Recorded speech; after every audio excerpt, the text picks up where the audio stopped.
ദൈവനാമത്തിന് മഹത്വം ഉണ്ടാകട്ടെ. ലൂക്ക 24:6 മനുഷ്യപുത്രൻ പാപിയുടെ കൈകളിൽ ഏൽപ്പിക്കപ്പെടുകയും ക്രൂശിക്കപ്പെടുകയും 3-ാം ദിവസം ഉയർത്തെഴുന്നേൽക്കുകയും ചെയ്യേണ്ടിയിരിക്കുന്നു എന്ന് താൻ ഗലീലയിൽ ആയിരുന്നപ്പോൾ തന്നെ അവൻ നിങ്ങളോട് പറഞ്ഞത് ഓർമ്മിക്കുവിൻ. സാബത്ത് കഴിഞ്ഞപ്പോൾ മഗ്ദലേന മറിയവും യാക്കോബിന്റെ അമ്മയായ മറിയവും സലോമിയും അവനെ അഭിഷേകം ചെയ്യുന്നതിനു വേണ്ടി സുഗന്ധദ്രവ്യങ്ങൾ വാങ്ങി. ആഴ്ചയുടെ ആദ്യ ദിവസം അതിരാവിലെ സൂര്യൻ ഉദിച്ചപ്പോൾ തന്നെ അവർ ശവകുടീരത്തിലേക്ക് പോയി. അവർ തമ്മിൽ പറഞ്ഞു, ആരാണ് നമുക്ക് വേണ്ടി ശവകുടീരത്തിന്റെ വാതിക്കൽ നിന്ന് കല്ല് ഉരുട്ടി മാറ്റുക?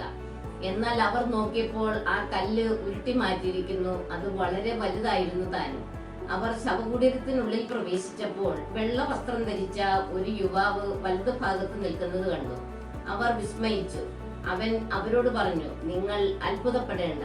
കുരിശിൽ തറയ്ക്കപ്പെട്ട നസ്രായനായ യേശുവിനെ നിങ്ങൾ അന്വേഷിക്കുന്നു. അവൻ ഉയർപ്പിക്കപ്പെട്ടിരിക്കുന്നു. അവൻ ഇവിടെ ഇല്ല.